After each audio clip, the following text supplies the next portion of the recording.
With me, Lisa Owen with Checkpoint is next. I'm Wallace Chapman and I'm back 3:45 tomorrow. See you then.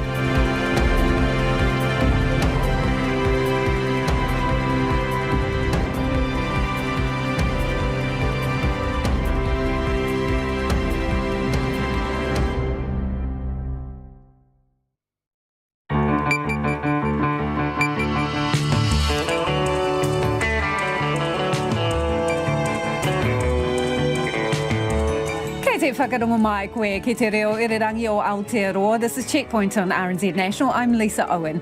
Haere aki nei, why did the government ignore health advice to open Auckland's border sooner and put more regions in orange? Chris Hipkins is live. The virus has almost certainly reached Gisborne following a third positive wastewater test.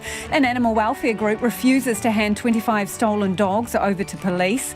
A top New Zealand driver leads the charge in developing the first electric rally car. Linedancing faces the boot from Christchurch Council halls as higher fees go way higher. If you're relying on the postie rather than Santa to deliver your Christmas parcels, listen up because demand is off the charts and cut-off dates are looming. And the New Year fireworks fizzes. Thanks, COVID. RNZ News at 5 o'clock. Kia ora, I'm Marama Tipole. A person has finally been charged following claims of torture at Lake Alice Psychiatric Hospital in the 1970s. The 89-year-old, a former staff member, has been charged with ill treatment of a child and is due to appear in the Whanganui District Court next week. Jimmy Ellingham reports. Police say they found enough evidence to charge two other former staff members with willful ill treatment of a child, including the hospital's child and adolescent unit's head psychiatrist, Dr. Selwyn Leakes, who was in his 90s. But the pair were ruled medically unfit to stand trial. The Royal Commission of Inquiry into Abuse in State Care this year heard evidence about abuse at the unit, including the use of electric shock therapy as punishment for bad behaviour. The Prime Minister's defending the decision to delay opening the Auckland boundary for a fortnight after the traffic light system came in as a cautious approach. The Health Ministry told the government there would be no public health justification for maintaining the boundary when the country moved to the new framework. But that was also based on vaccination rates across the Auckland DHBs hitting 90%. Jacinda Ardern says the government did choose to take a slightly different view. But I think the spirit of what we're working towards remains the same. We wanted Aucklanders to be able to move. We wanted that to be as safe as possible, though, for the rest of the country. There's now only a week to go before the Auckland border is lifted. Aucklanders will still have to be double vaccinated or return a negative test 72 hours before leaving the region. A 19-year-old man has been charged following a horror crash near Timaru in August that caused the death of 5 teenagers. The teens, all male, died after the car they were in hit a pole in Washdyke.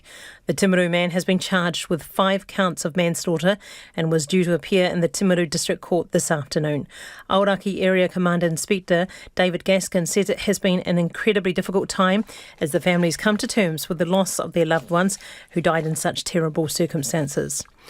6 people who worked as Air New Zealand baggage handlers have been charged in an operation targeting drug smuggling from the United States.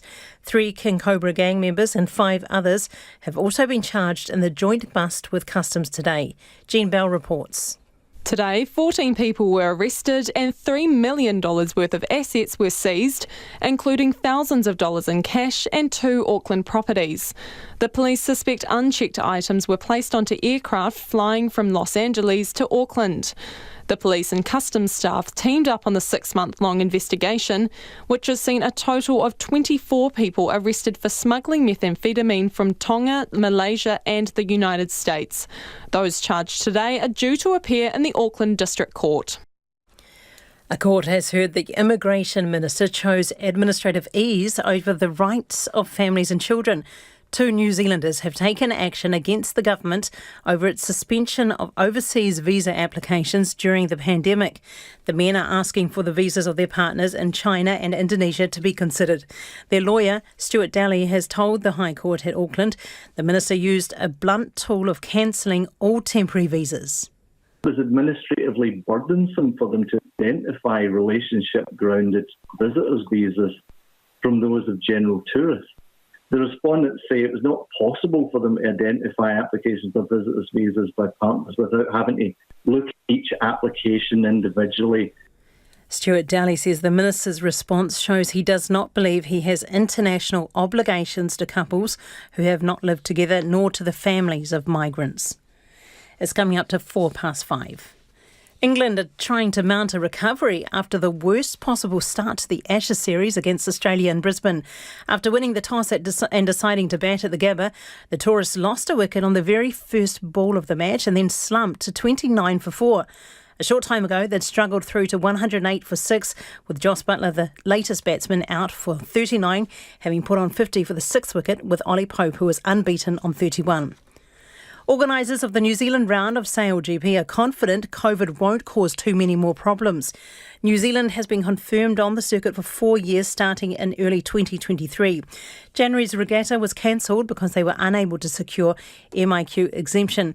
Carl Barge says the league's new partnership with the government means he's very confident the same won't happen in 2023. That's giving us an opportunity to have a bit more certainty in how we can plan. And how, if we're still in the worst case scenario of being in a COVID environment in 12 months' time, at least we know there's a pathway that we can work through that now. Mid-quarter, Kimiora Poi will head the tactics in next year's ANZ Premiership netball competition, replacing defender Jane Watson, who'll miss the season after announcing her pregnancy. And Breakers captain Tom Abercrombie says he's recovering quicker than expected from injury and hopes to return to action next week against the Melbourne Phoenix. That's the news. How to pronounce Omicron? Omicron. Omicron. Omicron. Omicron. Omicron. Omicron. Omicron. Omicron. Cambridge Dictionary calls it Omicron, but listeners have other ideas. This one says, how about try using the Darth Vader vocoder? Omicron. Omicron, as they say in Dublin, Cork and Tralee. This person says, I don't care how you say Omicron, just don't pass it on. Getting it right. Morning Report, weekdays from 6 on RNZ National. And now the short forecast from Met Service. To midnight Thursday for Northland to Waitangi, also Coromandel and Bay of Plenty. Fine and cloudy periods. Isolated showers during the afternoons and evenings. Taranaki to Manawatu, including the Central High Country, Hawke's Bay and Gisborne. Partly cloudy with scattered showers. Some showers heavy in the afternoons and evenings, with possible thunderstorms in Hawke's Bay and Gisborne. Horowhenua to Wellington. Also Wairarapa, partly cloudy, a few showers in Horowhenua and northern Wellington for tomorrow. Nelson and Marlborough fine, isolated showers for tomorrow though, some heavy about the ranges. Bulla and Westland cloud increasing today, rain developing in Bulla this evening and spreading to northern Westland tomorrow. For Fiordland, showers turning to rain tonight, easing to showers tomorrow afternoon. Canterbury, Otago and Southland fine, but showers spreading north tomorrow. And for the Chatham Islands, cloudy with rain developing tomorrow afternoon. It's coming up to 5:07. Nā mihi marama, tēnā koutou katoa, no mai haere mai ki checkpoint I tēnei rā. Ko Lisa Owen tēnei. Set the super city free. Political pressure is building for Auckland's COVID boundary to be ditched immediately following revelations. Health officials recommended the invisible wall come down as soon as the traffic light system went live. Aucklanders are counting down to next Wednesday when they'll be liberated as long as they're vaxxed or have a negative COVID test. And the government is holding firm on its decision, saying it actually moved quicker than the Health Ministry wanted. Here's our Deputy Political Editor, Craig McCulloch. After more than 100 days cooped up in their super city, Aucklanders are ready for a summer escape. I think we'll leave it to the last minute and try and get a booking somewhere. I have a property in the Kaipara and I've stayed away as long as I can, but I can't stay away any longer. People I think, have had enough of being locked up. The gates are set to open in a week's time. Freedom for the vaccinated or those with a negative COVID test from December 15. The opposition says that's too long to wait. Both National and ACT want Aucklanders loosed now. People are missing funerals, people are missing business opportunities, people are missing loved ones. Tonight the Prime Minister can make a decision and take that border away. They point to public health advice uncovered today, which shows officials recommended the border come down at the same time as the traffic lights went up. At that point, we felt that the boundary could then be removed. But there's a catch. The Director General of Health, Ashley Bloomfield, didn't want the traffic light system to start until about mid-December. The ministry urged the government to wait until at least 2 weeks after the Auckland DHBs had reached 90% fully vaxxed before moving. County's Manukau is still not there, but the traffic lights still went on last Friday. I wouldn't say we ignored the advice at all. In fact, we weigh up all of the advice we receive from health, from other arms of government, including some of the epidemiologists around the country, Professor Skegg and his group, and others. So we're getting a range of different advice there. Health officials warned the early move to traffic lights could put vulnerable Māori communities at risk. Little surprise to the Māori Party. I mean, this is a government that hasn't followed a whole lot of advice. Māori health experts, for example. Māori vaccination rates and the impact of COVID-19 on Māori have been an integral factor that we've considered in the decision-making process right the way through. Officials also advised that just Auckland and Northland enter on the toughest red light setting, with everywhere else at orange. Instead, the government put a range of other North Island regions in at red too. More cautious one way, more risky the other. And Aucklanders still waiting. I thank Aucklanders for the work that they've done, and Mr Speaker, so does the rest of New Zealand, because that is the reason we have not seen an outbreak beyond that border that has been beyond measure unable to be controlled. So to Aucklanders again, we all thank you. The real thanks comes on December 15. And ko taku manuhiri anai nei, ko Chris Hipkins, COVID Response Minister, joins me now. Tēnā koe e te minita. Tēnā koe, Lisa. So, why did you go against the MOH advice? I don't necessarily agree with that characterisation. If you look at the totality of the public health advice, it was that we should wait until all three Auckland DHBs had hit the 90% fully vaccinated rate before moving to the traffic light framework. And then 2 weeks after we hit that milestone, we then moved to the traffic light framework and removed the boundary around Auckland at the same time. In fact, we've moved faster than that. So we've moved to the traffic light framework more quickly. And we've still removed the boundary around Auckland at around the same time as we would have, we'd followed the public health advice to the letter. So what, you just cherry-picked the bits that suited what you wanted to do? No, not at all. We were weighing up a whole variety of factors. The public health advice certainly was incredibly important, as was some of the independent advice and conversations that we had with people, like Sir David Skegg and the group that he is chairing. And, of course, we weighed up other factors as well, so the vaccination rates and other things like that. So, as with all of these things, there's a variety of factors that the Cabinet weighs up when making these decisions. But potentially, I mean, you had businesses screaming for mercy, right? Families separated, lives disrupted. And here was a bit of advice that could have had the border open 6 days ago. Why didn't you take it? Well, no, actually, the opposite of that, Lisa. It wouldn't have resulted in the border being open. It would have resulted in Auckland still being at alert level 3, and potentially alert level 3 right up till close to Christmas. So it depends on which bit of advice you adopted, though, didn't it, Minister? Because even doing what you did, you didn't accept all the advice or dismiss the advice. You took bits and pieces of it. So if you took one element of that, the border would have been open. Well, only if we'd ignored the premise of that advice. The premise of that advice was that we wouldn't move to the traffic light framework and remove the border or the boundary around Auckland until we'd hit 90% in Auckland fully vaccinated, and we still haven't quite got there in Counties Manukau. I think they'll get there in the next day or two because they've been doing really well. But if we had waited until the thresholds that were suggested by health, Auckland would still be waiting. What about moving the rest of the country into orange, with the exception of Auckland and Northland? That was the advice. Why not do that? Again, we were looking at the vaccination rates, the public health potential risk as cases spread out of Auckland.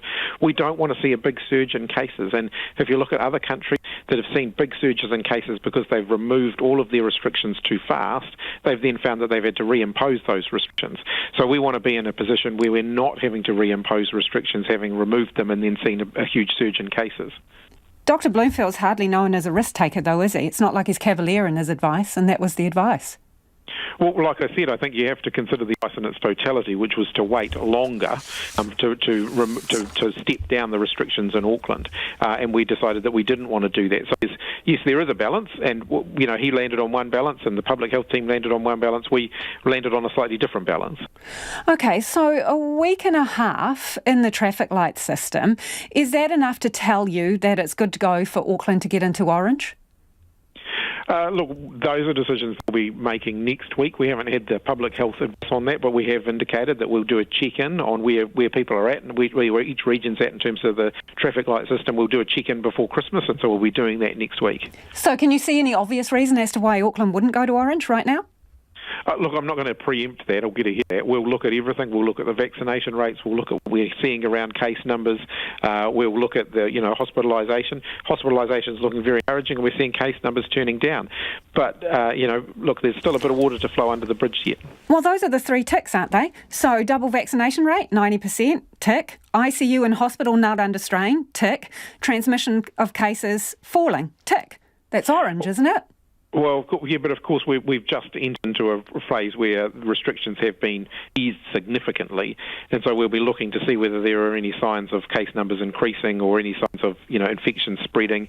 We want to keep those testing rates up as high as we can in the meantime, because again that'll help us to indicate whether the problem is under control or whether we've potentially with the removal of all those restrictions, whether we're potentially going to see an increase in the case numbers and all of the things that flow with that. Yeah, but the Ministry of Health advice to you is that case numbers are not the main decider. They say in that advice, and in Ashley Bloomfield's affidavit, they said ICU capacity is likely to be a much more important consideration from shifting between green, orange and red than simply having cases in the community. So why would you not go to orange, given all the facts that we've just discussed for Auckland? Yeah, so one of the things that we'll be looking at in cases is where those cases are, what community we're seeing increased case numbers in, and we know that some communities, particularly the unvaccinated, those with higher comorbidities, if we see outbreaks in those communities, we know that that's likely to flow through to greater pressure on the ICU end of the system. So we'll be looking at all of those things. Again, it's always a balance of factors. There's no hard and fast criteria here for good reason. We didn't have hard and fast criteria around the alert level system either, because you have to make good decisions based on the totality of information that you've got. What areas did the Ministry of Health recommend you put into green? They didn't recommend any areas go into green at the start of the framework. No, not in respect of that. They gave you earlier advice, though, did they not, Minister, which suggested that green, some of the country could enter at green. Our preliminary view was that various regions would enter into the CPF on green. Did they specify which areas?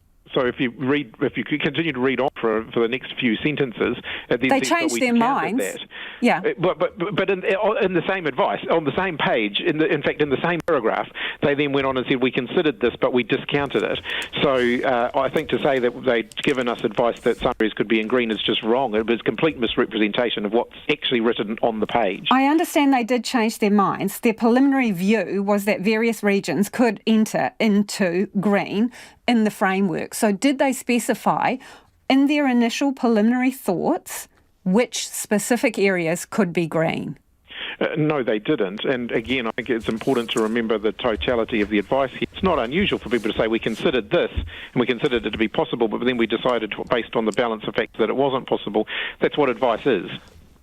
In terms of testing over the summer, Minister, what is happening on public holidays? A lot of people going to small towns, people being released from MIQ who will require their final test and they'll be in small places. Is there guaranteed testing available on every day of the holiday period in all our towns and cities?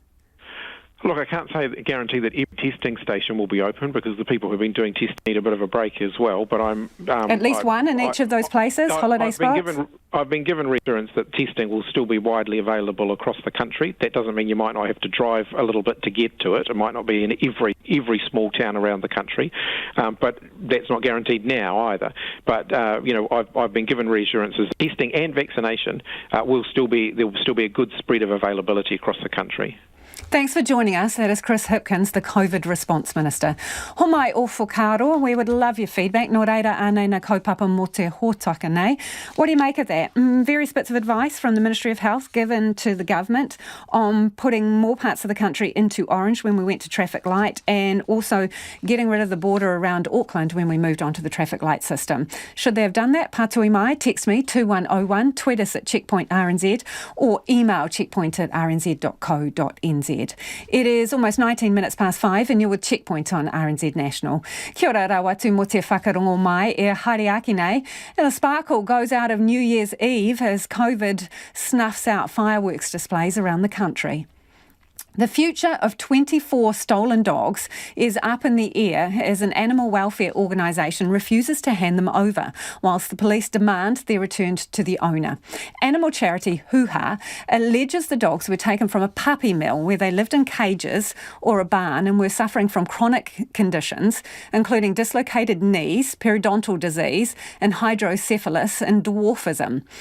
As Somya Iripati reports, it says its team members are so concerned about the ongoing welfare of the dogs, they would rather be arrested than return them to the breeder. Helping You Help Animals, or Hūha, received the dogs in mid-September, taken from what it says is a Taumaranui puppy mill. CEO Carolyn Press-McKenzie says Hūha was contacted by a stranger and picked up the animals, mostly pugs, under mysterious circumstances. We drove on to Hunterville and met this person on the side of the road in a dark park, and we took possession of 25 dogs. They were all very stressed and it was quite an emotional sort of handover. Ms Press-McKenzie says the organisation contacted the police and the SPCA on the same day as they suspected the neglected animals were stolen.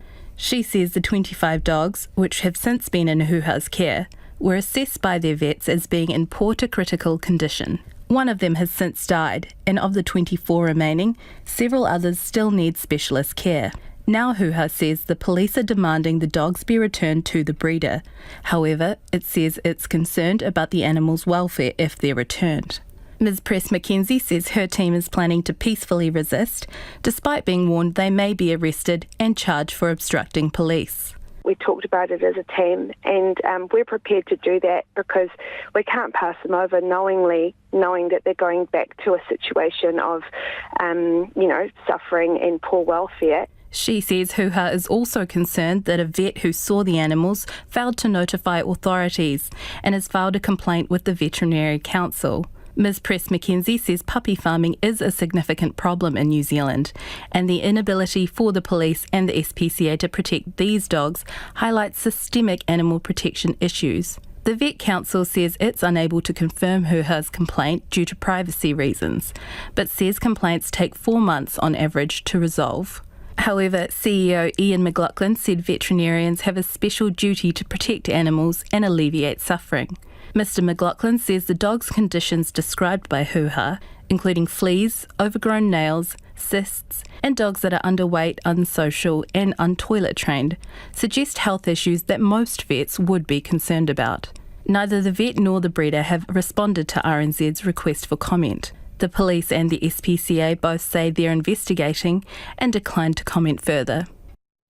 The traffic light gathering rules have doomed many New Year's Eve fireworks displays across the country. The requirement to check vaccine certificates, even in the orange light, have poured cold water over public displays, often put on by councils. It sparked a backlash from some, saying the rules are putting a dampener on too many Kiwi traditions. Nick Trowbridge reports.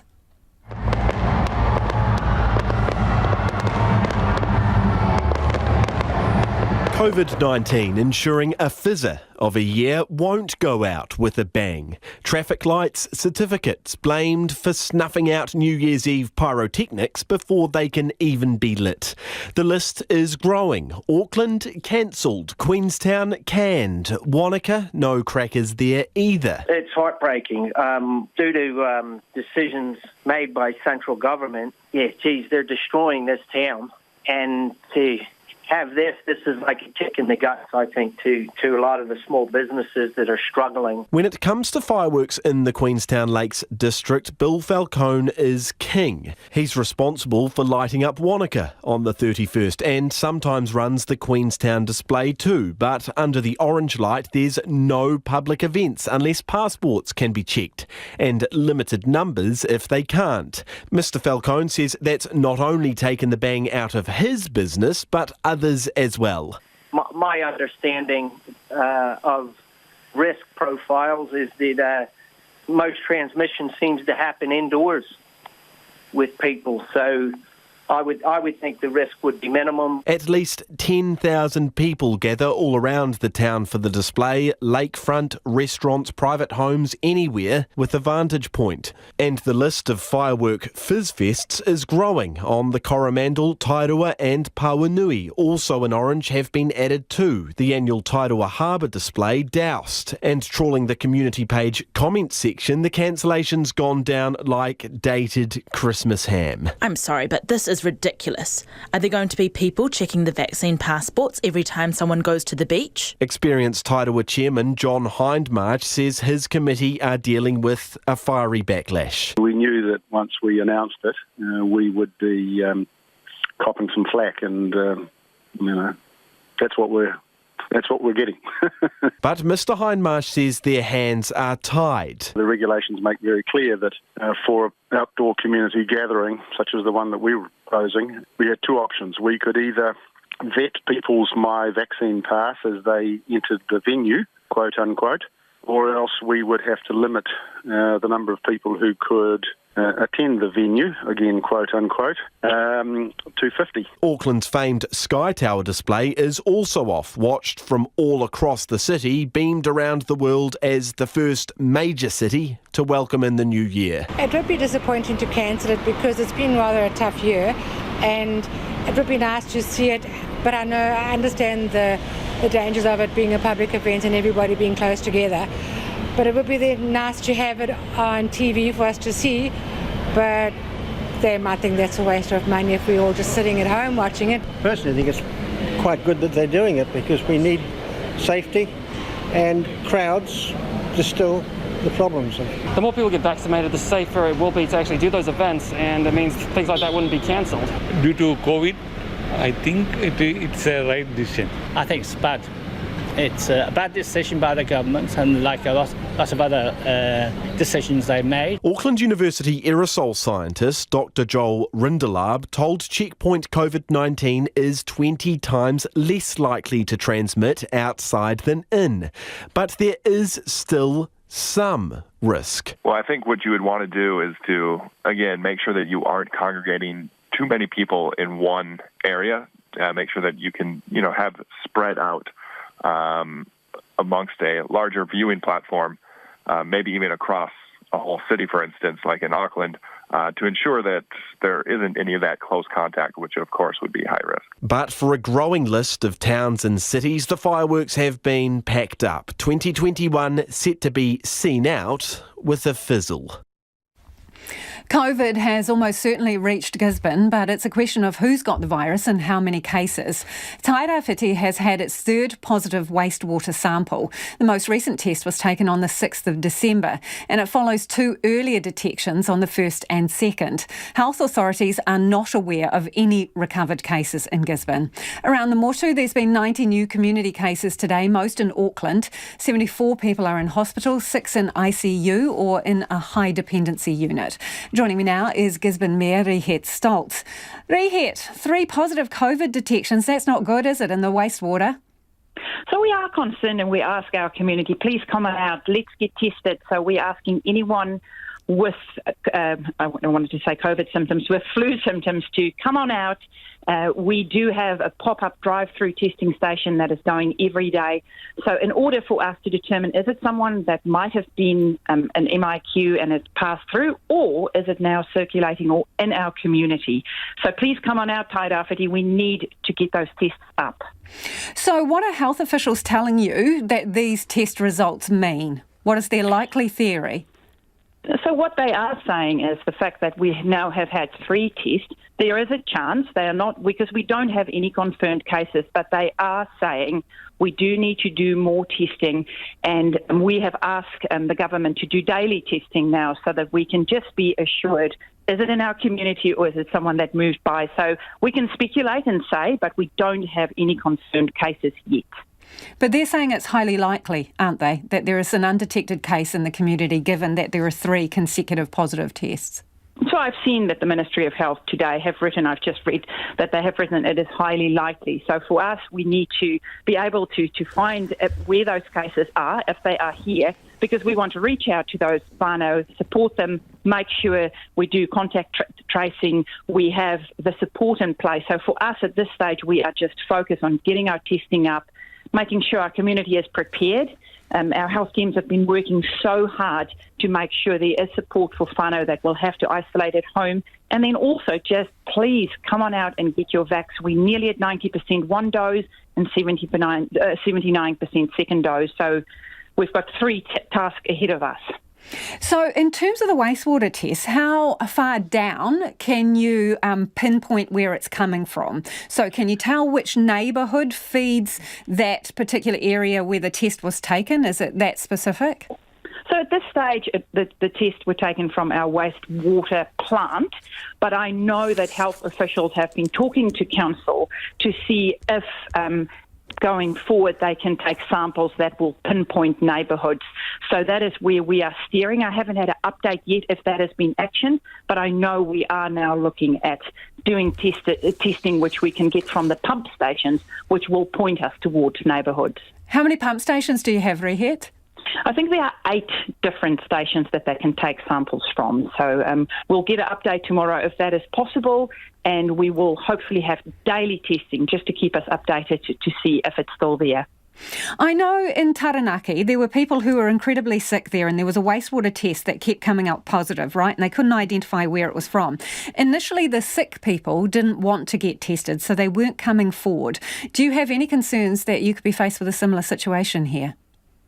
So we can be faced with that situation. There might be several reasons why people don't come out. They might not really feel sick, so they think, I might not get a test. They might have a reason that they don't want to come into the spotlight. They might have done something that they shouldn't have been doing. So there are different reasons why people might not come forward. But we're urging everyone, our friendly health teams are there. We're not interested in anything but to know if you are positive or not. We are only interested in that. So we're asking our whānau, please come forward. It's a safe space. And the reason we are doing this is so that we can wrap support around families that might need to stay home and make sure if there is transmission that we stop it right there and do our contact tracing and keep our Tairāwhiti community safe. You're probably days away from a bunch of people descending on your city, which is a fantastic holiday spot. How important is it for you to find the source of this as soon as possible? Well, for us, it's very important. We would like to know as soon as possible because ultimately we want to keep our population safe. We are still working towards that 90%. So we still have a 10% to go before we get that double vax. So it's very important for us to find that. So we are asking, we've got our drive-through testing station. It's easy. Pop your kits in the car. We will help you. It's a friendly health team, and we are there to take those tests and hopefully pinpoint if this is in our community. Appreciate you joining us this evening. That's the Gisborne Mayor, Rehet Stoltz, appealing for people to get tested after 3 wastewater tests returned positive for COVID in her district.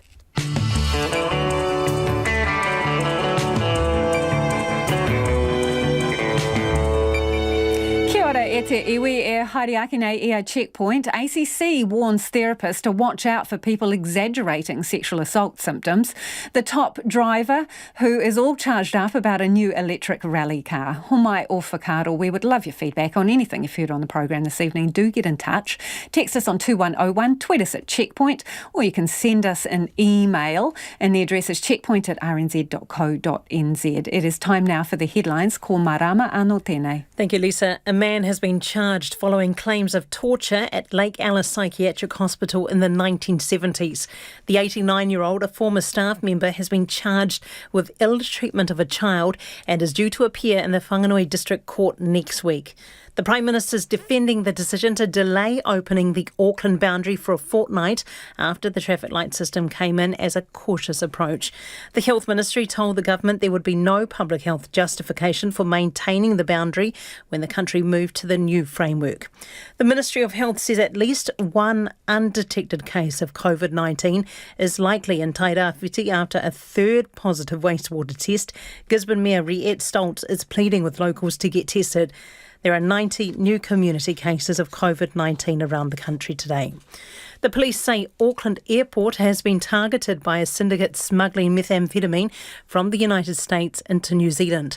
14 people, including 6 baggage handlers working for Air New Zealand and 3 King Cobra gang members, have been charged in a joint operation with Customs today. $3 million worth of assets were also seized, including thousands of dollars in cash and 2 Auckland properties. The former National leader Judith Collins will be on leave from Parliament for the rest of the year. New leader Christopher Luxon says it's well-deserved time off after an extreme time in politics, and he supports her leave. A 19-year-old man has been charged with 5 counts of manslaughter following a horror crash near Timaru in August that caused the death of 5 teenagers. And Aucklanders will be able to have their say on the Mayor's proposed climate change levy, with consultations set to get underway in February. The Council has unanimously voted to support the Climate Action targeted rate being put to ratepayers as part of the annual budget process. Those are the headlines. Our next news update is at 6. Nā mihi marama, no mai hoki mai. This is Checkpoint, ko Lisa Owen tēnei. The sound of karate chops and the click of line dancing boots will fall silent at some Christchurch Council halls soon, with groups moving out of the facilities because they've become too expensive. The Christchurch City Council has doubled the cost for commercial organisations to hire council halls, with some facing an increase from $35 an hour to $80 an hour. Rachel Graham has more. It's line dancing night. About 25 people have joined instructor Pauline Mooney in the Westburn School Hall for classes. Pauline also teaches in Redwood and Ilam, and up until recently, Hallswell. The Hallswell classes were held in the council hall, and she says the hike from $34.50 an hour to $80 was just untenable. There's no way that line dancing would ever make enough money to pay that kind of rent. It doesn't inconvenience me, but the people who live in that area, it's incredibly inconvenient, because they have to drive miles and miles to get to a dance lesson, which is a bit silly. As part of its long-term plan, the council is now charging different amounts depending on who the group is. Pauline Mooney says she understands the council may want to charge more for groups who are making a lot of money out of use of the halls, but she charges $7 for a 2-hour session and basically operates for the community's benefit. I made it very, very clear to them. In fact, I made it so clear to them, I asked myself why I was actually doing it. It was a service, much more of a service than a profit to me.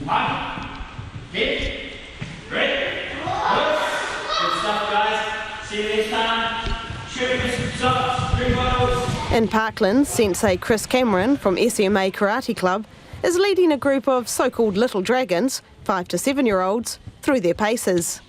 The club uses the Parklands Hall for about 15 hours a week.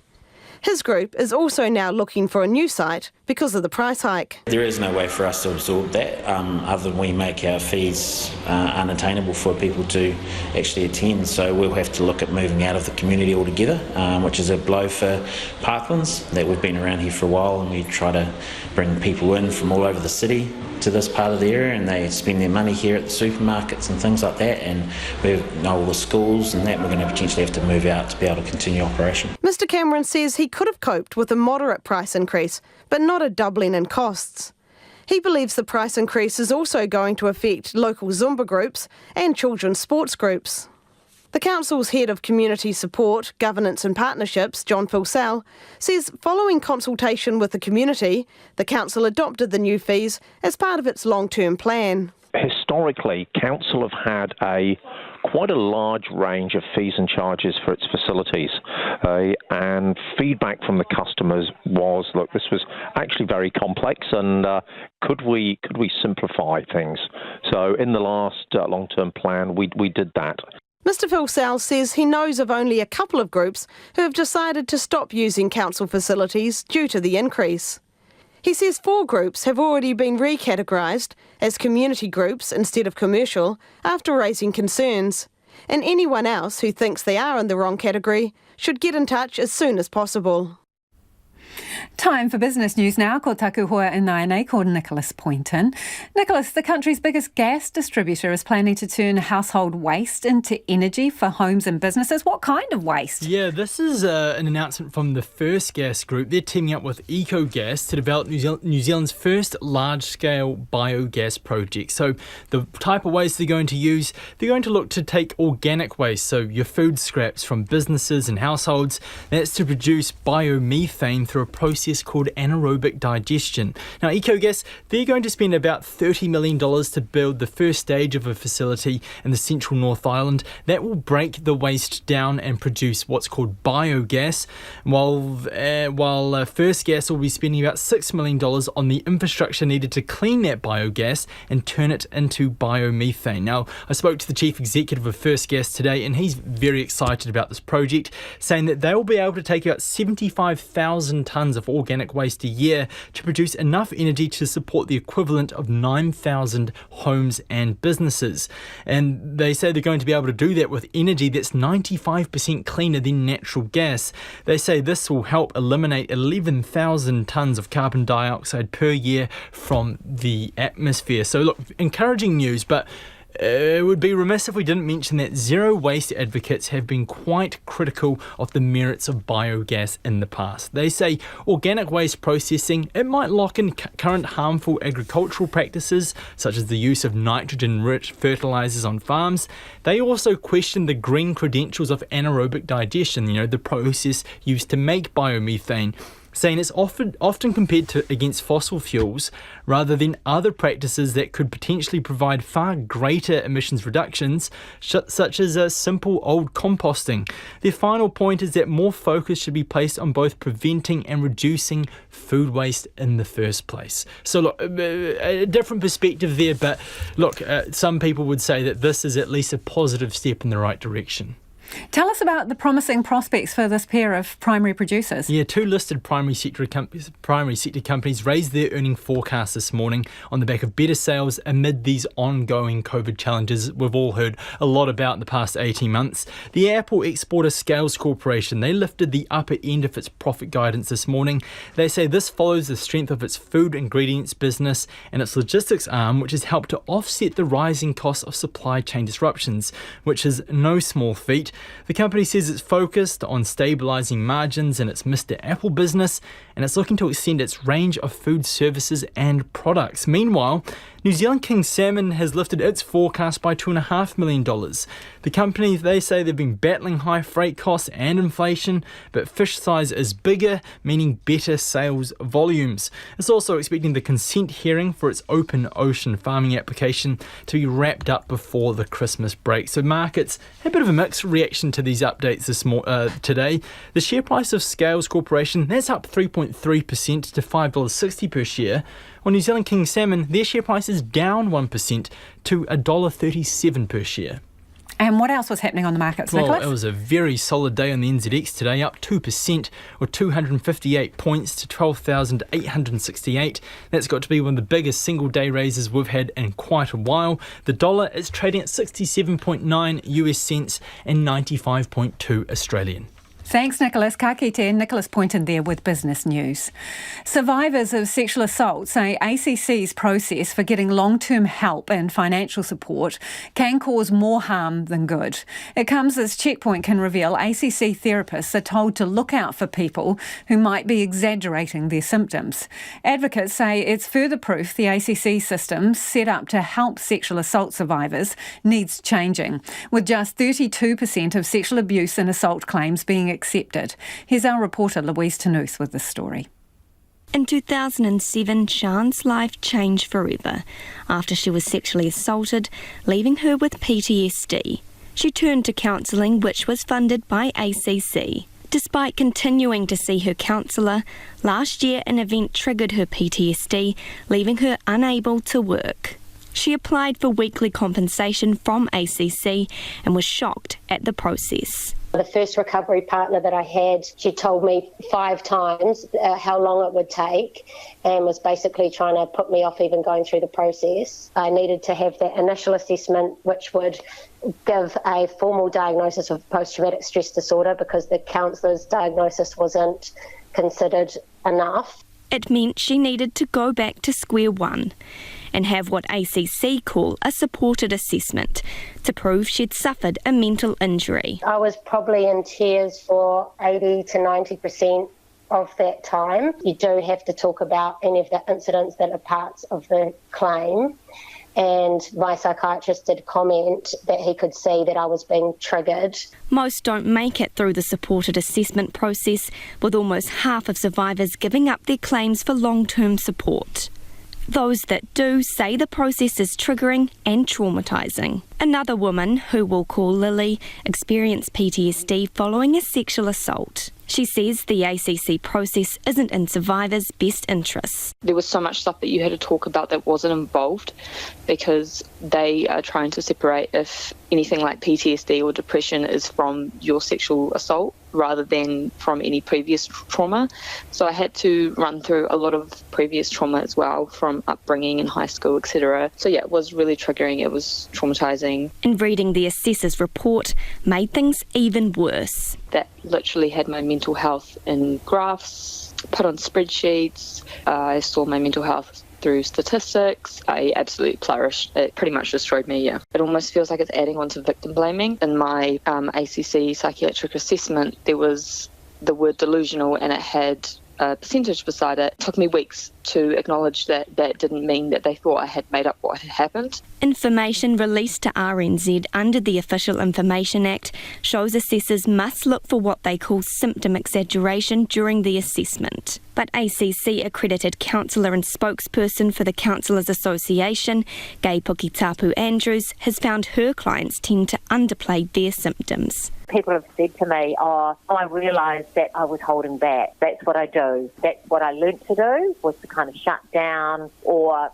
not divulge. She feels the assessment process is re-traumatising, especially for survivors who haven't shared their story with anyone. It takes an average of 15 years for people to disclose sexual abuse, but when it comes in an assessment process, there's such a lot of questioning and information required that there's, a lot of what I'd say sort of hot points that could trigger people. While Gai Pukitapu Andrews can't bring herself to be part of the assessment process, she says there's an easy solution. If ACC were prepared basically to take the therapist's word for it, that this person has suffered some form of sexual abuse or sexual violence and therefore needs therapy, we wouldn't be where we are today. That's something the Green Party wants to happen. Its petition calling for Minister of ACC Carmel Sepuloni to change the current process has more than 10,000 signatures. The Greens ACC spokesperson Jan Logie says the system makes the issue worse for survivors. All of the time spent in their therapy becomes about getting them ready for the assessment, not actually doing any of the work that they need to do to address the harm of the sexual violence. She says it's unfair on the victims. All for the purpose of ACC deciding whether they will accept or deny their claim of sexual violence is frankly sick.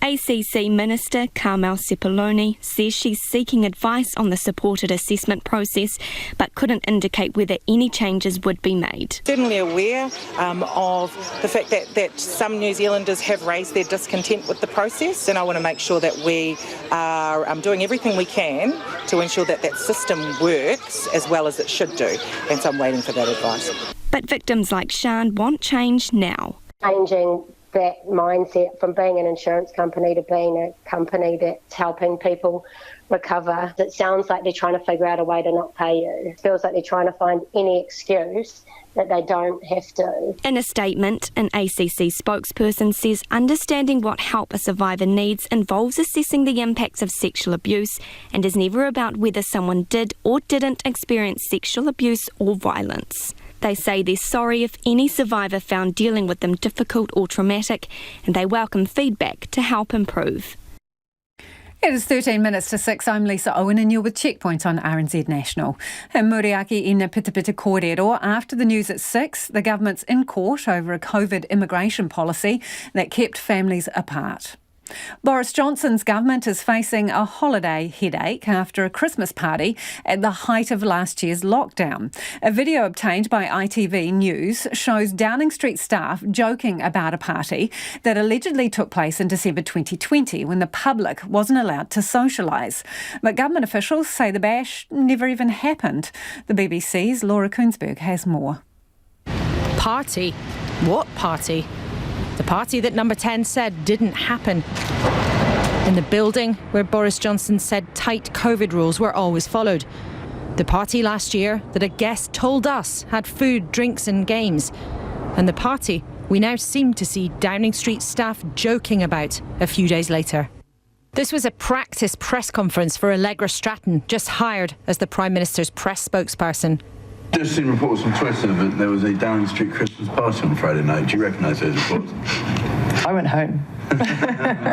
Hold on. In a video obtained by ITV News, laughing in response to a question from an advisor, Ed Oldfield, about the Downing Street drinks.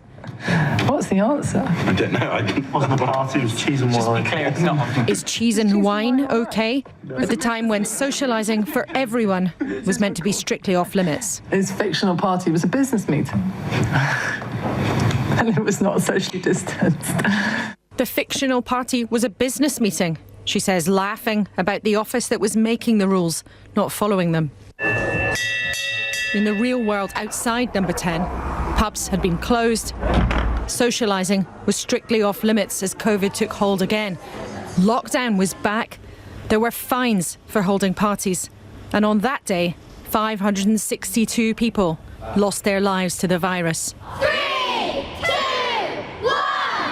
The problem for Boris Johnson 12 months on is not just that a few dozen of his staff got together, nor the laughter about it now revealed, but that all week he hasn't been straight about exactly what went on. Prime Minister! This was Prime Minister's Questions a week yesterday, a notable non-denial. All guidance was followed completely during Number 10.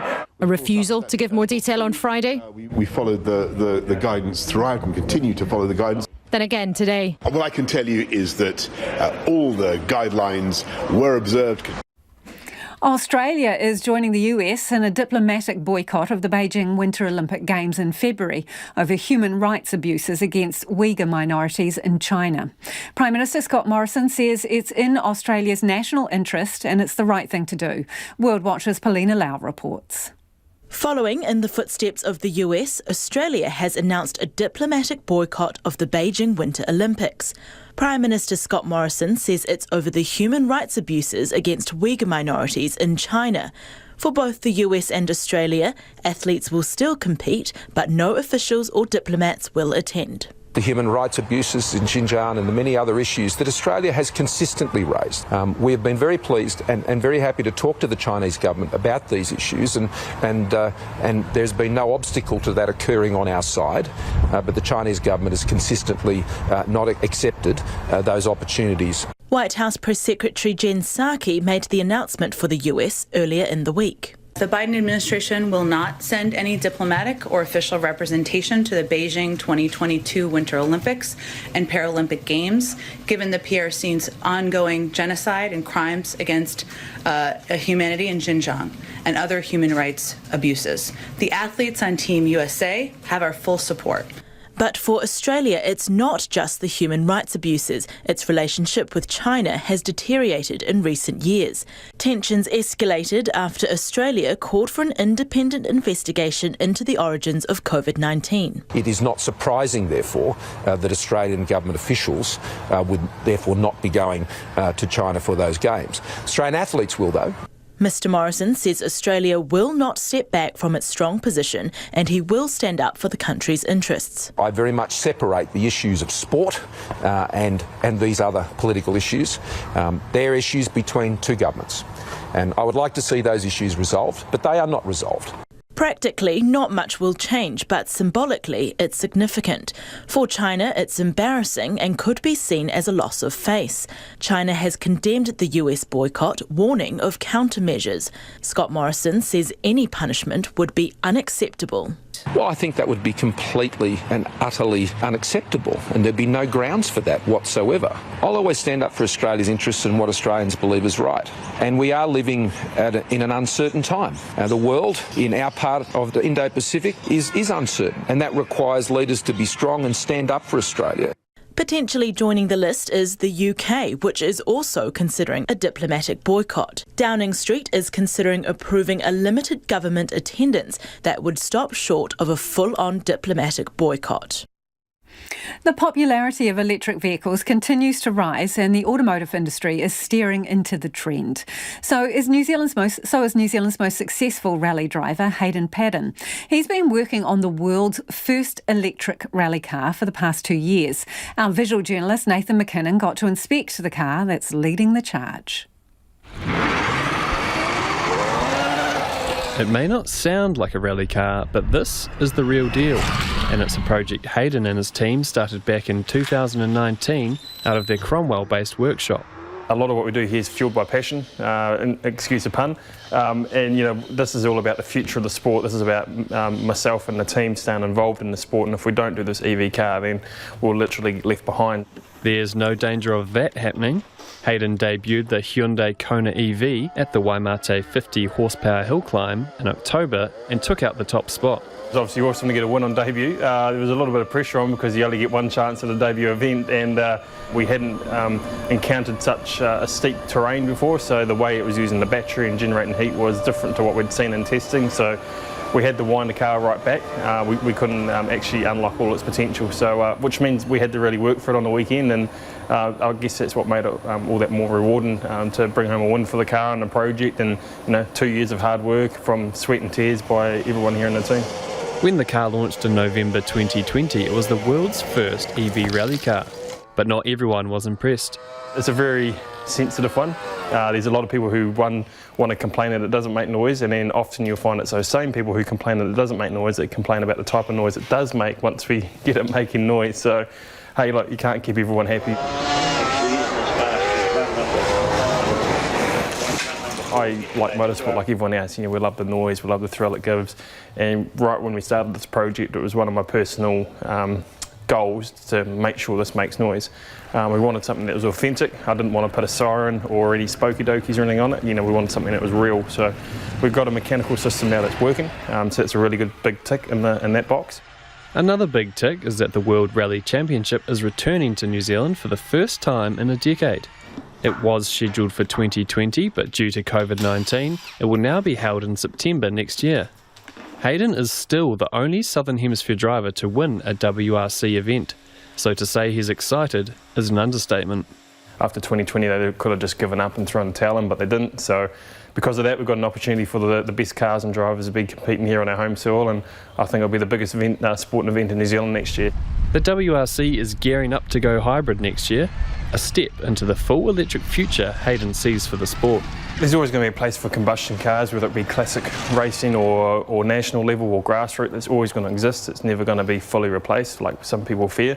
But unfortunately, the top level of sport has to go this way, whether it's full electric, hydrogen, hybrid. The automotive industry is changing very fast at the moment, and you know, our sport has to adapt. You know, motorsport's normally at the forefront of the technology in the automotive industry to help develop it, to put it into the road user car later on. At the moment, it's almost turned around, and you know, the sport won't survive long term if that continues. No matter what, Hayden's charging into the future at full pace. And if you're listening to that one on radio, do go online and check out Nathan's video that goes with the story. You can see that car while letting rip. A novel idea to get more books to New Northland readers is proving to be a roaring success. The Whangarei Hidden Books initiative is pretty much as it sounds. Kids' books are tucked away in spots across town for budding bookworms to discover. Thousands of stories have been picked up over the past couple of years, and locals are celebrating the lucky literary finds. Nita Blake-Person reports. Wandering between the swings and the slides at this Whangarei playground is Heather Edmeads. I'm looking to not be too obvious. I don't want people to be seeing this funny lady wandering around with books.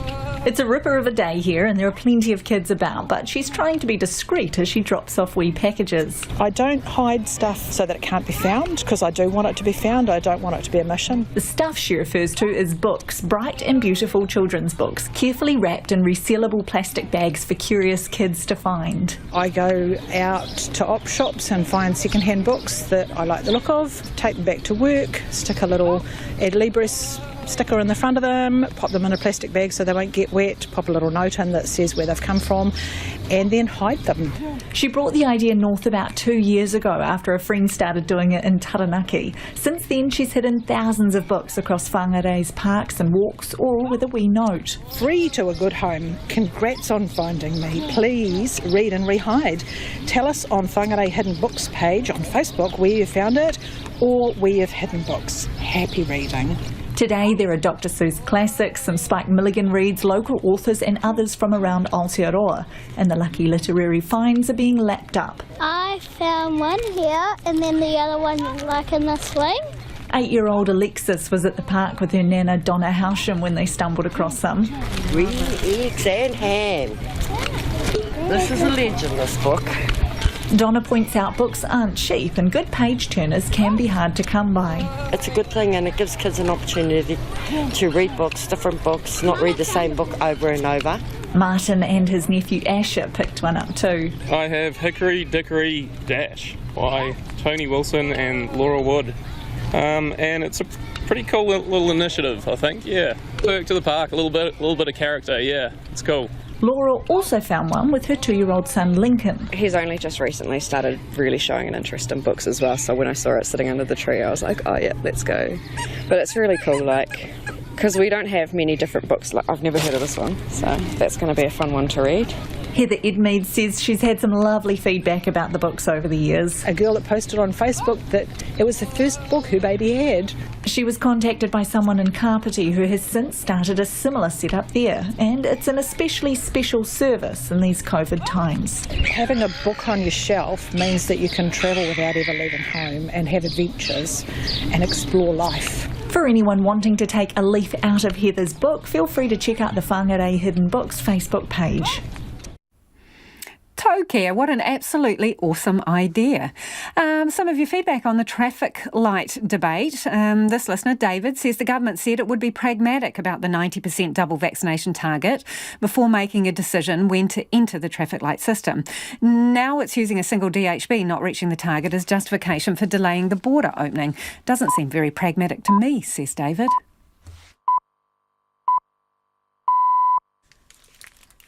RNZ News at 6. Good evening, I'm Marama Tipole. The COVID-19 response minister says if Cabinet had followed the advice of health officials to the letter, Auckland would still be in alert level 3. It's been revealed the Health Ministry recommended the removal of the Auckland boundary as soon as the traffic light system came into effect, but Cabinet opted to keep it in place until next Wednesday. Chris Hipkins is defending that decision, telling Checkpoint health officials also said Auckland shouldn't move to the new framework until all 3 district health boards hit 90% fully vaccinated. We still haven't quite got there in Counties Manukau. I think they'll get there in the next day or two because they've been doing really well. But if we had waited until the thresholds that were suggested by Health, Auckland would still be waiting. Chris Hipkins says Cabinet decided it didn't want to wait even longer to step down restrictions in Auckland.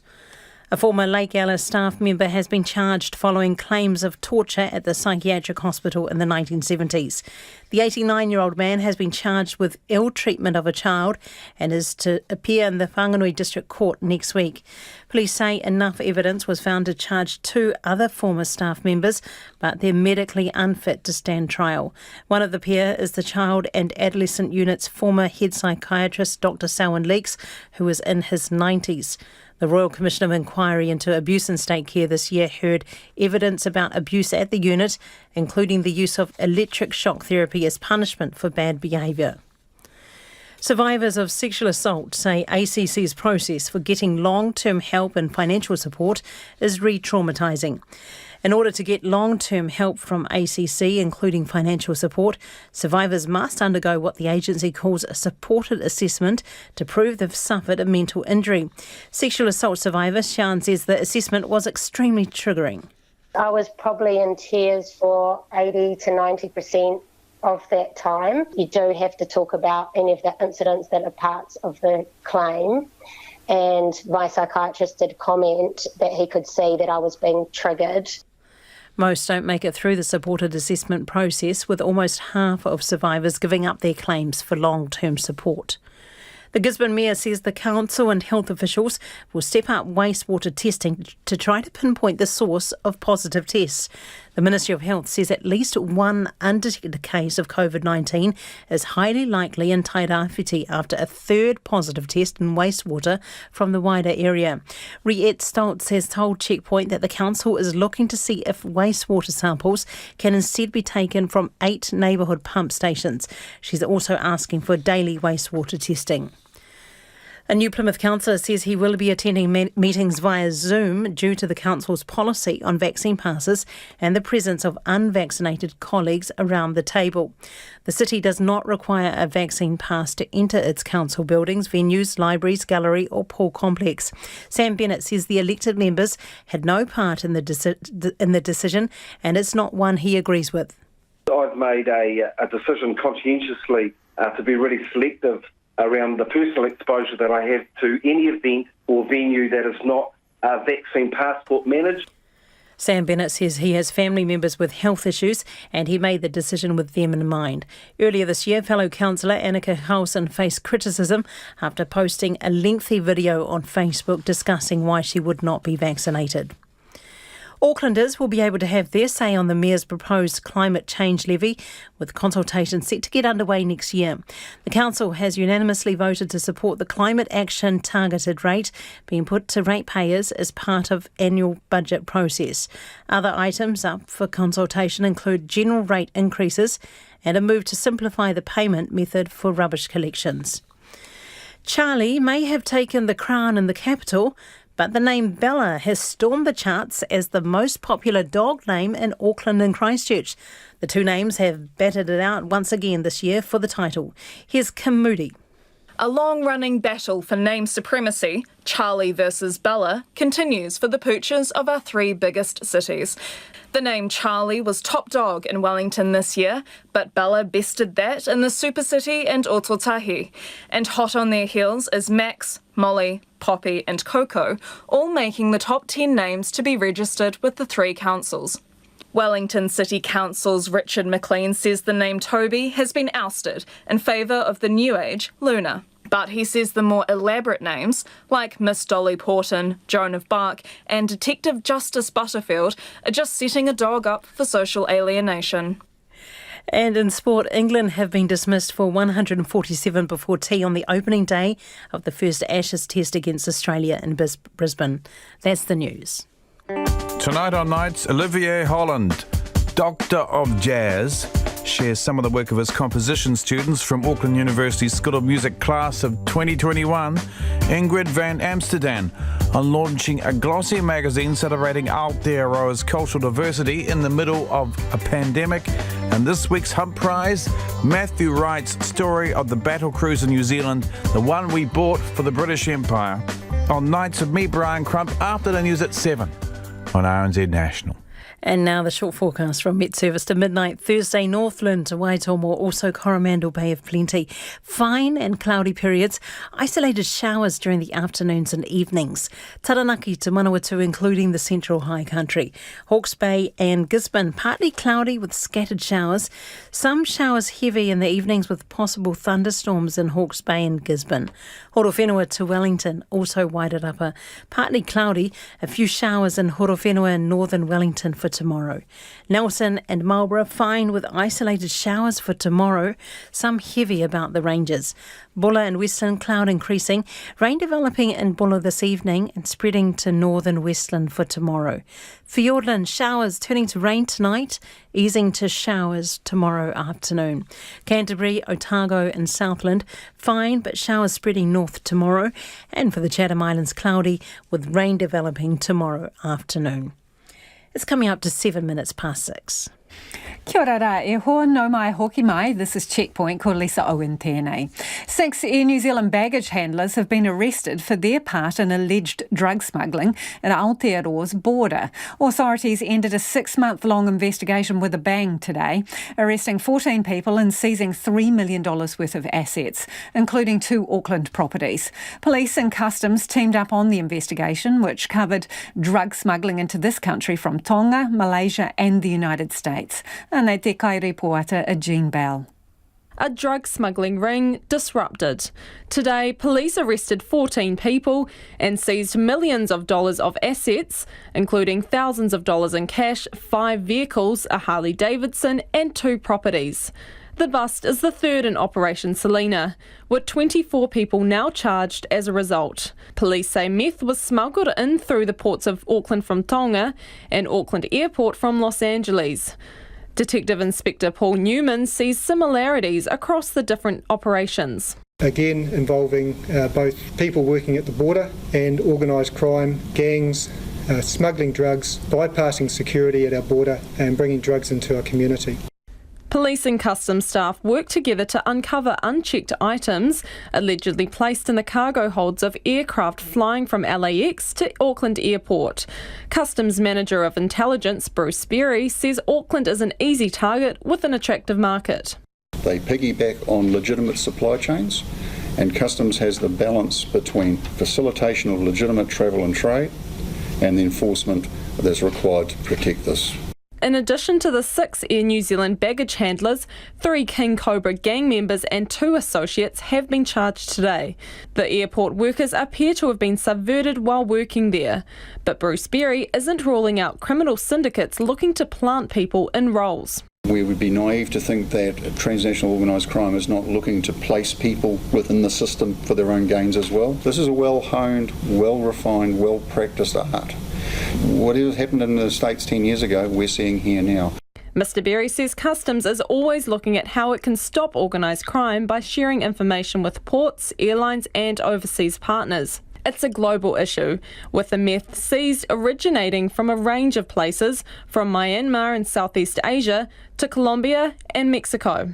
Paul Newman says New Zealand authorities are learning what they can. And we're getting to be just as nimble as organised crime is at trying to subvert the systems that are in place at the moment. The 14 people arrested today are due to appear in the Auckland District Court. Santa might be on the way, but you need to move quickly if you want to make sure your presents reach the sleigh, postie scooter or courier van. It's the busiest Christmas ever for New Zealand Post. And to make sure things arrive on time, the cut-off dates have been brought forward. Brendan Main is New Zealand Post's Chief Operating Officer. Brendan, to start off with, are you in the brace position? It's fair to say it's felt like that for the last few months. It's been a pretty busy period. Yeah, really? When did it start to ramp up? I think where we started to see volumes increase was kind of in that August period when we started entering into various kind of lockdowns across the country, and it's been busy ever since. So in terms of your Christmas rush, just give us a bit of an idea of how busy it is and how that compares to past years. Yeah, this is our busiest Christmas ever. For example, sort of last week, 2.4 million parcels across the country within the week. That's up on about 250,000 parcels on the same time last year. Our busiest individual day was Cyber Monday, the 29th of November, where we had 535,000 parcels come in on one day. So it's been pretty busy. Yeah, that's mind-blowing stuff. So what's the deal with staff numbers and your sorting centres? Are you extending hours and bringing more people on? Yeah, absolutely. We're running 24/7 across a number of our main facilities across the country. We've brought in 1,000 extra people to help us with the volumes that are there. Additional vans, plane flights, trucks and more facilities we've brought up and down the country. So we've brought on as many people as we possibly can to help us get everything where it needs to be in time for Christmas.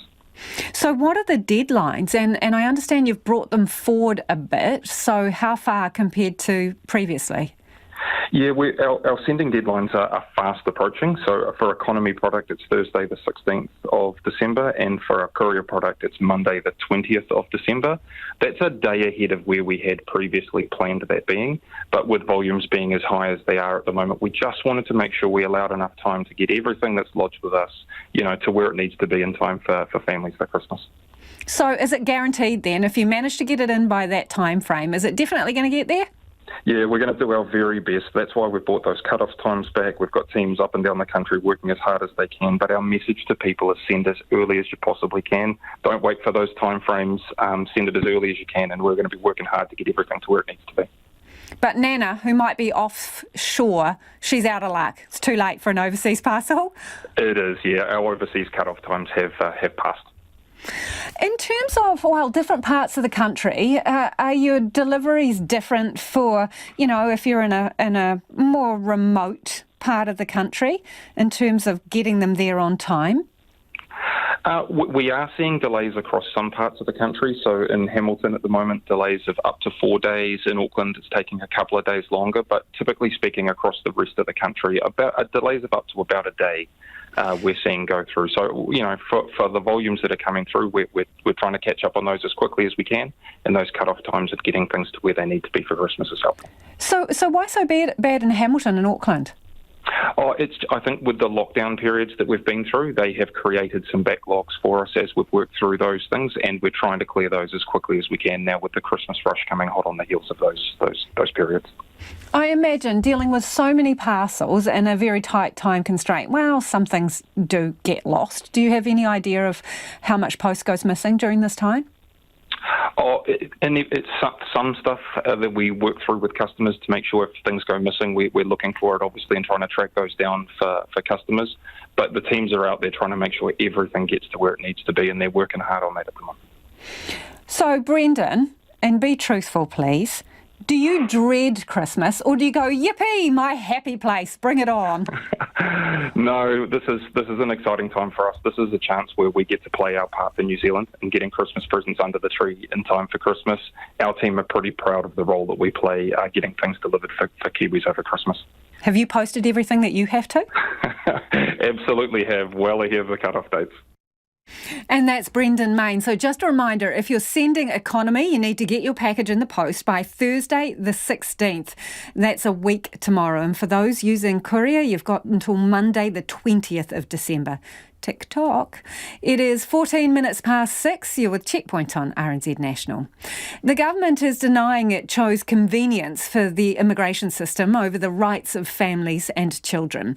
2 New Zealanders have taken the immigration minister to court about stopping overseas visa applications during the pandemic. Jill Bonnet reports.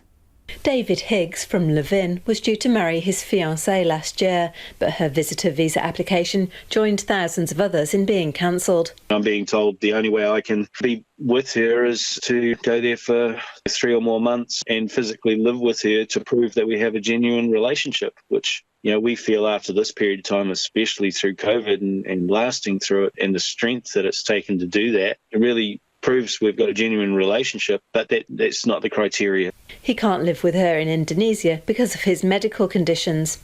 Auckland professor Michael Whitbrock, whose husband is in China, faces different challenges in living there.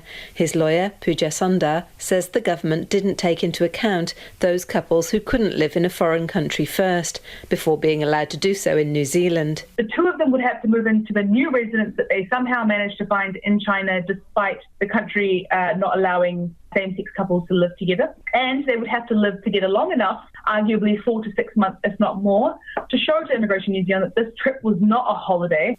The 2 men say the government breached international obligations by not considering the impact on families. Their cases could also affect migrants and their partners and children separated by the border. A legal crowdsourcing fund reached its $50,000 target today. The plaintiff's co-counsel, Stuart Daly, told the High Court the Immigration Minister Chris Hipkins used a blunt tool by cancelling all temporary visas. They're not demanding a right to live together. They're demanding a right to have their applications processed. And if they meet the policy, then to be enabled to live together. Mr Daly says the government decided it was too hard to find which visitor visas were for tourists and which ones were for partners and children, so cancelled them all for administrative convenience. And he says the minister doesn't believe he has international obligations to couples who haven't lived together, nor to the families of migrants. But the government says it did consider international law when it made its decisions, and other avenues were open to partners. Matthew Mortimer-Wang says the government made a general rule, as it had thousands of applications it couldn't approve or reject while the border was closed. People were continuing to apply for temporary entry class visas when the vast majority of those applications simply couldn't be granted. But even if they would not translate to entry permission. They weren't going to benefit anyone. The minister had to try to address that. But he says that didn't mean it overlooked individual rights. Having taken into account the interests of family when drawing the line, the decision about where to draw the line was for the minister. He says a recent successful judicial review by a group of Afghans was different, as it related to residents rather than temporary visas. Businesses in Franz Josef and Fox Glacier are hundreds of staff short for the summer season, with many struggling to find and afford workers. A recent survey paints a grim picture of South Westland, with more business closures, job losses, poorer mental health and community members leaving. Tourism reporter Tess Brunton has more. Franz Josef accommodation owner Logan Skinner says they'd usually be busy with tourists by this time of the year. The town is normally humming. The streets are packed. It's hard to get a car park. Everyone's having a great time. The helicopters are flying. So normally you'd be running around trying to look after tourists. You'd be having your summer season staff here trying to and help them kind of get to grips with the town and get to grips with the job. Pre-pandemic, his Orange Sheep campervan park would have up to 150 people staying overnight. Instead, there were 4 to mark the start of summer. Usually he'd have up to 16 staff working across his accommodation businesses. Now it's just him, with Christmas rapidly approaching. It's going to be a really busy 2 weeks, and I'll try and get some help from some locals. But how do you hire people for a 2-week, 3-week job? Especially when everyone in the town and the area will be flat out for those 2 or 3 weeks. People aren't going to pack up and relocate to a beautiful but remote place for 2 or 3 weeks work. They're going to want more security of work, especially at that Christmas rush when people are wanting to spend it with their friends and family. As a summer season tourist town, he says the borders will open far too late, and with unpalatable self-isolation rules, they're unlikely to see many international travellers before next November. I do worry what the town will be like, really do worry. We need a critical mass here in the town. It's a beautiful spot to visit, but people want a choice of accommodation, they want a choice of restaurants, they want a choice of activities. And if you can't provide that choice, then we become just a cup of tea stop and you carry on and you stay somewhere else. Lisa Chambers from Skydive Franz Josef and Fox Glacier says Doc's Jobs for Nature program is helping to keep her 13 staff on the books and in the community. We're very fortunate that we've held on with the minimal amount of crew that we need to operate, and then are still able to keep them busy in work if they don't have enough skydives to complete for that week. She isn't predicting huge numbers these holidays and isn't planning on adding any more staff. Every single jump that we get the opportunity to do should go to the crew that have stuck it out through the hardest times. Normally it would be at least double what we've got, if not triple what we've got, depending on how the bookings were looking and the amount of visitors that were predicted to be coming through. So quite a change. A few minutes' drive from Fox Glacier is Lake Matheson Cafe that sits near the mirror lake it's named after. Owner Chris Alexander says they'd usually have about 30 staff now, with up to 45 at its peak.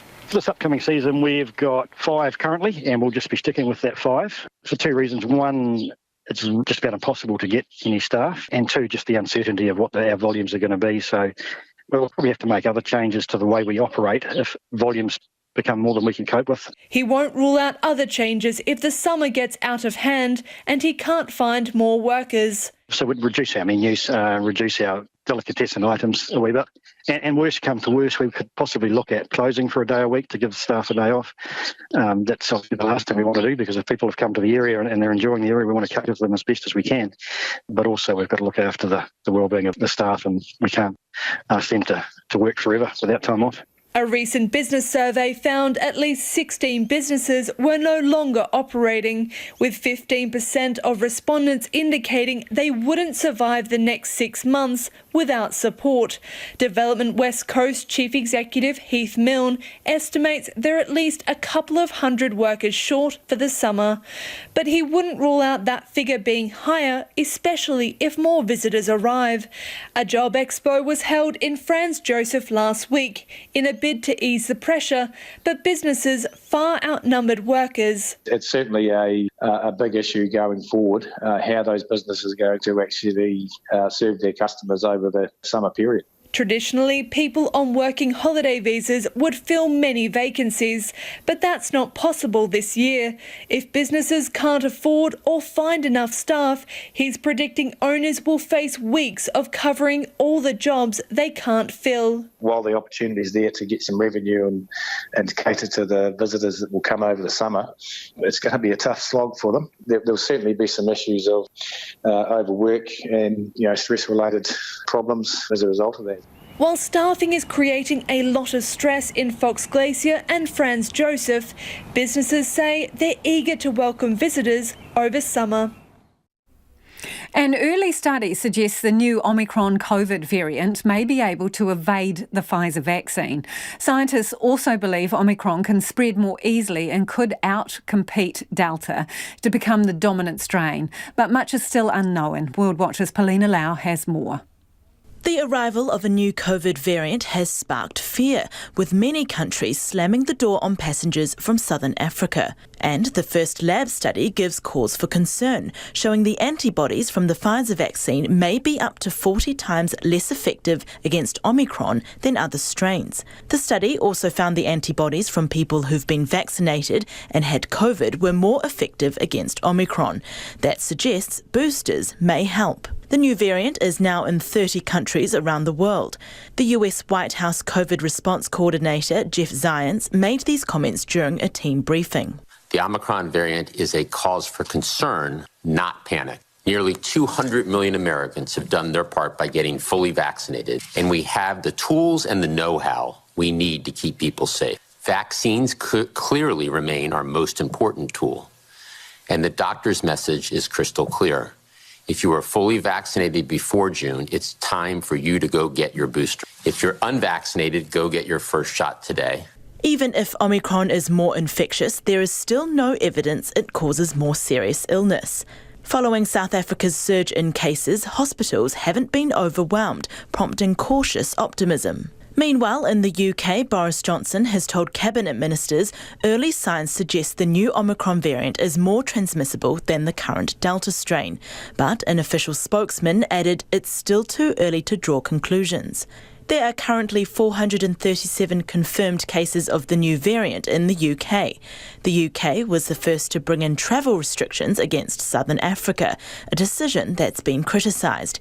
Earlier this week, Boris Johnson defended the move. What we're doing is responding to the pandemic. We were the first country in the world to take decisive measures to tackle Omicron. I don't think that we need to change the overall guidance and advice we're giving about Omicron in this country. We're still waiting to see exactly how dangerous it is, what sort of effect it has in terms of deaths and hospitalisations. Wales is expecting a wave of Omicron to peak in January, while Scotland says COVID-related rules will be reviewed every day as cases rise. The World Health Organization is warning Omicron could fuel surges with severe consequences. But while scientists continue to assess the threat of the variant, governments around the world are urging people to get their booster shots and get vaccinated if they haven't already done so. Now to central Otago, where a former gold mining town is undergoing another boom. Cromwell is bursting at the seams, but one of the first projects to receive approval under the government's fast-track consenting rules may help alleviate that. Our reporter Timothy Brown and camera operator Nathan McKinnon paid the town a visit.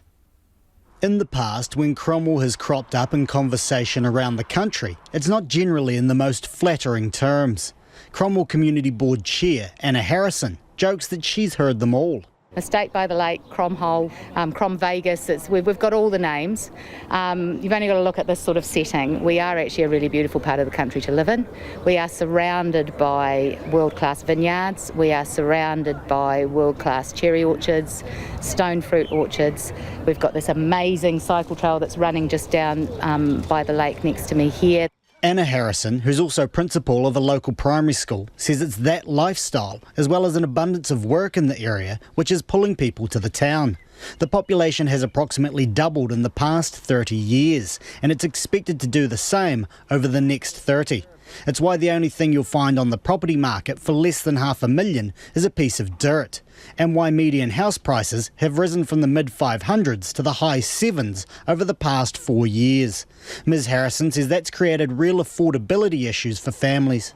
To start with, it might not be a 3-bedroom house. To start with, we actually just need to house people. I was talking to the principal of Cromwell College earlier on today. He has 3 positions going at the moment. And he has potentially got someone pulling out of a position because they cannot find housing for their family in Cromwell, because they want to start with looking for a rental property. There's nothing available. But that's where the Wooing Tree Estate may come in. It's by no means an affordable housing development, but it provides much needed supply. More than 300 homes with connections to nearby cycleways and an underpass below the state highway connecting it to Cromwell's town centre. Wooing Tree Vineyard owner Steve Farquharson says he never intended on becoming a property developer, but in 20 years the town has changed. When we first came back, like I said, we felt like we were on the outskirts of town. There was maybe a couple of houses over the side of the highway over there, but now there's about 3 subdivisions as you go to the lake, and we ended up getting engulfed by the town. He says the vineyard will maintain a cellar door by the highway and plant about a hectare of grapes to act as a buffer from the road, but most of its operation is moving to another site. Development manager Stephen Cornwall from Veros says the first few dozen titles are already sold. There is a big housing shortage here, and look, we're excited with stage 1 houses going up pretty quickly after title, and so stage 2 will have 127 lots, and that'll be titled next year. And then stage 3, which will be a similar size, and that'll be titled in early 23. It's stage 2 and 3 that have received fast-tracked consent. Mr Cornwall says it saved them about 12 months, which could have been spent on potential Environment Court battles. Central Otago Deputy Mayor Neil Gillespie, a Cromwell local through and through, says an era of increased intensification is coming for the town. The developers, though, now are thinking of saying it's not just a meat and 3-veg subdivision, it's not the 4-bedroom en-suited house with the double garage and the 700 square metre section. They're looking now to say let's make the section sizes smaller, and people are now having to make that choice about, do I want to have a big section, so I've got to work in the weekends and run after it, or I'm not going to have time for that, or do I want a smaller section, a smaller house? But there's plenty of choice out there, I think. The fast-track legislation will be retired in mid-2023, but Mr Gillespie says the council was well placed to ensure a steady stream of development going forward. And you can check out the video from Timothy and Nathan's story on our webpage. That's about all we've got time for. The Late News team will keep you updated throughout the night. Ko te kaupapa tuatahi a pōpō tomorrow from 5 a.m. First Up asks Grant Robertson if Auckland will turn orange in time for Christmas. Kaua e wareware te atatero I a mātou kōrero. Check out our stories online. RNZ News headlines at 6:30. The COVID-19 response minister says if Cabinet had followed the advice of health officials to the letter, Auckland would still be in alert level 3. But the National Party wants the hard boundary around Auckland lifted today, saying there's no reason it should still be in place. A former Lake Alice staff member has been charged following claims of torture at the psychiatric hospital in the 1970s. Survivors of sexual assault say ACC's process for getting long-term help and financial support is re-traumatising. Those are the headlines. Our next news and weather is at 7. Take the pulse of the day's news every weeknight at 10. As people get older, often fingers get quite dry, so that makes it really hard to use the touch screen. So there's a lot of